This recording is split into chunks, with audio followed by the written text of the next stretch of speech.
Alors moi j'ai tout essayé pour me trouver une copine, je suis allé dans les boîtes de nuit, dans les pubs, et là dernièrement j'ai testé le site adopteunmec.com.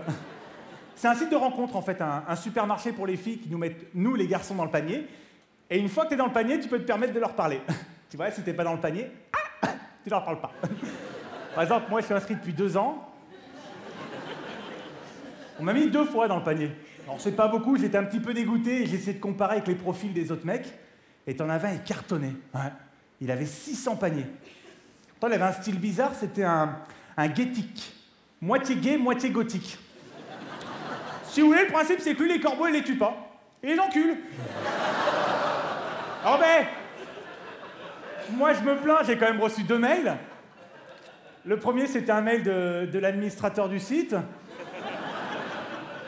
Il me disait « Bonjour, monsieur, pour des raisons d'éthique et de respect de l'être humain, nous ne pouvons valider votre photo en maillot de bain. » Normal. Et l'autre, c'était un mail d'une fille qui s'appelait Beluga75. Et moi, au départ, je savais pas ce que c'était un beluga, ça aurait dû mettre la puce à l'oreille. Si vous voulez, un beluga, c'est comme un dauphin, mais en gros. Alors là, il commence à me parler, il me dit « Ouais, coucou Brad Pitt 115. » Ouais, je m'appelle Brad Pitt 115, ouais. Bah, il y a souvent des gens qui mettent le pseudo avec le département à côté. Moi, je mets le poids directement, j'annonce. Elle me dit « Coucou Brad Pitt 115, je lis sur ton profil, aime l'aventure, Thierry Beccaro et les Kinder Pingui. » On a un point commun. Alors je réponds, je lui dis « Ah, tu regardes Motus ?» Elle me dit « Non, j'aime les Kinder Pingui. » Un beluga qui aime les Kinder Pingui. Je me suis dit « Bon, ben, c'est pas un cul qu'elle doit avoir, mais un cockpit d'Airbus, tu vois, le... » Ah, ben, le genre de femme, avant de coucher avant, faut que tu te connectes sur Google Maps. Alors... bah, destination, vagin, calculer itinéraire, putain, 24 minutes. En voiture, en plus. Donc là, je lui demande sa photo, on n'en avait pas. Alors, je la rajoute sur MSN, je tape son adresse, c'était beluga75@fleurimichon.fr. Et je regarde la photo sur son avatar. Vous savez, c'est le petit 4 des mécènes. Et c'était la photo de la comédienne Jessica Alba. Je me suis dit, ça sent la merde comme plan. Mais bon, j'ai quand même pris le risque de lui donner rendez-vous dans un café. Et là, je la vois arriver au loin. Et je me rappelle qu'elle avait écrit sur sa description « Aime faire des surprises ». Ça doit être son côté Kinder. Effectivement, quand je l'ai vue, c'était une sacrée surprise. Si vous voulez, physiquement, si tu es un petit peu entre la femme et le tank. Un genre de transformer. Un sac poubelle, Jessica Albal, ouais.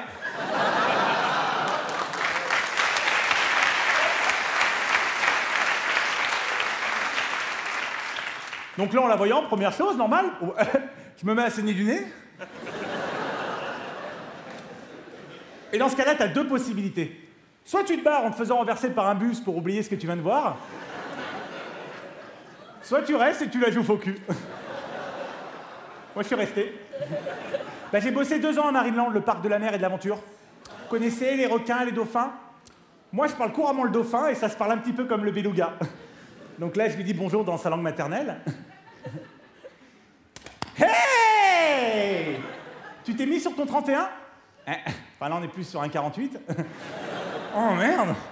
Oh. Excuse-moi, c'est un peu de sang. Bonjour, Greg. Ouh! Tu piques! Non, vas-y, installe-toi. Voilà, très bien. Hein? Oh, je regardais s'il y avait un bus qui passait. Tant pis. Voilà. Oui, bonjour, excusez-moi. Je vais vous prendre un mojito, mais sans menthe, sans rhum et sans sucre de canne, s'il vous plaît. C'est ça, un Perrier. Et pour la jolie de... Et pour la demoiselle, tu veux quoi? Une entrecôte, un sanglier? Un coca. Coca light, s'il vous plaît. Coca. Pas light. Avec du sucre. T'es sûr? Coca zéro, merci. Alors comme ça, tu fais du vélo? Non? T'es pas venu en vélo, là? Bon, je dis ça parce que tu transpires beaucoup, quand même. Oh, mais ça fait de toi une femme brillante, oui. Ben, je sais pas, raconte-moi ta vie. Tiens, ben, raconte-moi comment t'as fait pour perdre ta dent du milieu. c'est pas moche, disons que tu triches pas, quoi, ça va avec le reste. Ouais. Pardon? Ouais, moi je suis comédien. Bah, j'ai joué dans la pub Nespresso avec Georges Clooney. Ouais. Tu m'as pas vu? Alors ça c'est normal. Il m'avait mis dans le piano pour qu'il tombe plus vite, ouais. Et toi? Tu travailles dans un orphelinat? Hein, si je connais l'orphelinat, en fait, c'est quoi? C'est comme un centre aéré. Oh, sauf que les parents viennent pas les chercher le soir, quoi. Je peux te poser une question? Tu te vexes pas? T'as pété! Non? Eh ben, j'aime pas ton parfum, alors ça porte au cœur.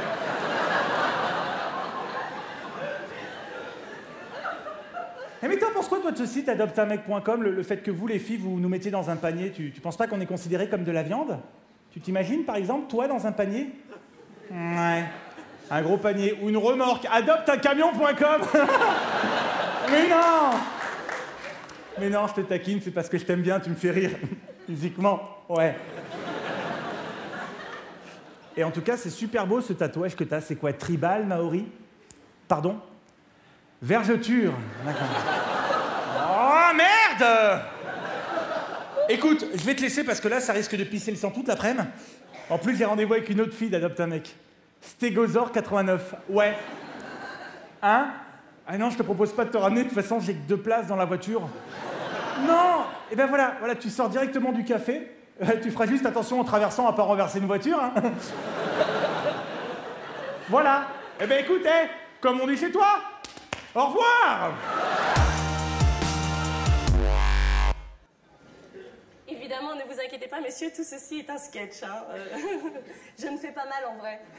Alors, des fois, vous allez voir, vous savez, dans les soirées d'humour, on rencontre souvent des humoristes qui nous font un sketch ou un stand-up. La différence, je voulais vous l'expliquer ce soir parce que c'est très simple. Un sketch traditionnel, le comédien est sur scène et il parle avec des personnages ou des objets imaginaires. Bon, quand il parle avec des objets imaginaires, c'est rare, mais il y en a. Imaginez une belle voiture. Elle est belle, hein? Une jolie femme au volant. Elle fait une marche arrière, un créneau, une merveille. Non, ça c'est pas de l'imagination. Ça existe. C'est rare, mais il y en a. Oh, ça va, il y en aura pour tout le monde, vous inquiétez pas. Le stand-up, il y a un vrai contact avec le public. Je vous regarde vraiment, je vous parle vraiment. Par exemple, monsieur, si je décidais de vous demander votre téléphone.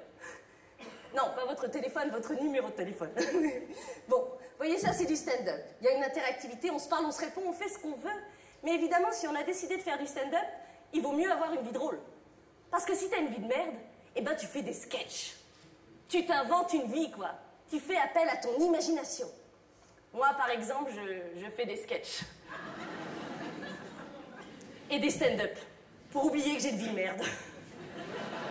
En fait, hier, je suis allée dans une boutique, un endroit très très sympa pour m'acheter un petit jean taille basse que j'avais vu en vitrine, mais trop trop mignon. Alors je rentre, je vois la vendeuse, je dis excusez-moi, s'il vous plaît, est-ce que je pourrais avoir ce jean en taille 34, s'il vous plaît? Oui, attendez, ce modèle aussi, s'il vous plaît, oui, 34.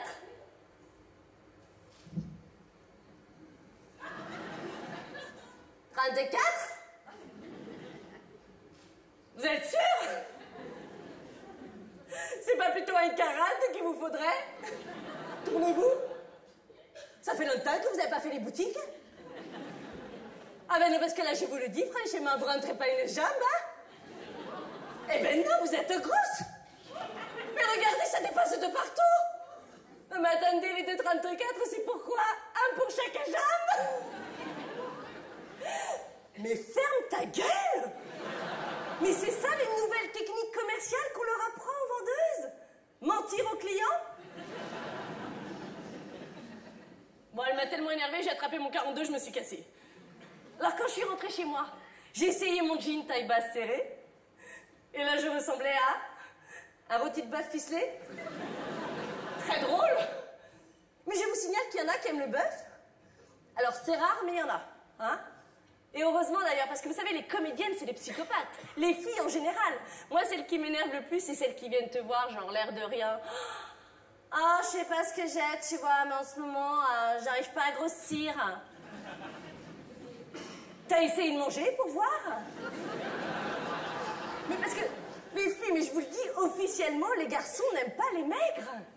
À part les crevards, bien sûr, parce qu'ils savent qu'au restaurant, elles bouffent rien. La preuve. Vous avez déjà vu un mec regarder une fille et dire « Waouh, waouh, waouh, t'as vu la meuf comme elle est bonne? Elle a une de ses paires de côtes. » Moi, perso, j'ai jamais vu ça, je suis désolée. D'ailleurs, messieurs, j'ai une question, puisque on est entre nous ce soir et que vous ne pouvez pas sortir. Vous savez, on se pose toute une question quand on se fait belle pour vous et quand on met un joli décolleté. Pourquoi vous regardez toujours nos seins? Non, parce qu'on a aussi mis du rouge à lèvres, hein? Par exemple, nous, les filles, quand on regarde vos fesses, eh ben, on attend au moins que vous ayez le dos tourné. Prenons un autre exemple.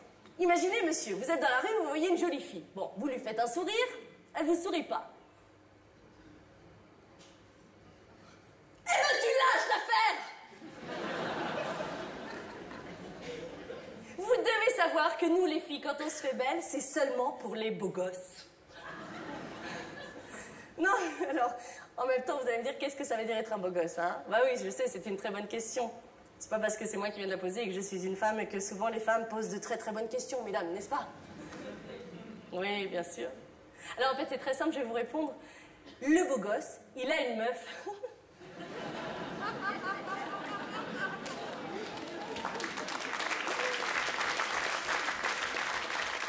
Je sais, c'est pas logique, mais c'est des trucs de filles, faut pas chercher à comprendre. De toutes les façons, les hommes et les femmes, on n'est pas pareils. Et vous savez, ce soir, pour moi, je suis très heureuse d'être ici avec vous parce que c'est un soir particulier, parce que il y a une personne dans la salle qui compte beaucoup pour moi. Et je voudrais partager ce moment avec vous. Merci. Je fête mes 2 ans de mariage. Et mon mari est là. Merci.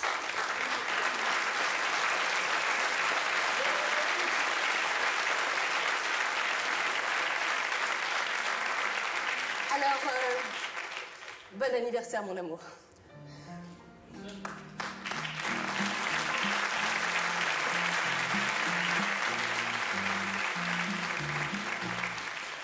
C'était il y a 2 ans.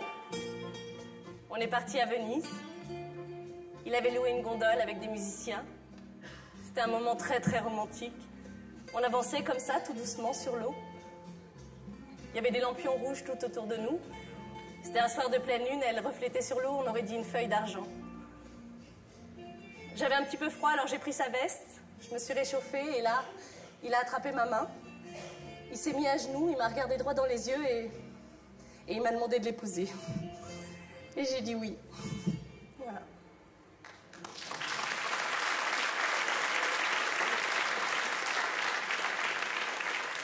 Ça, c'était un sketch.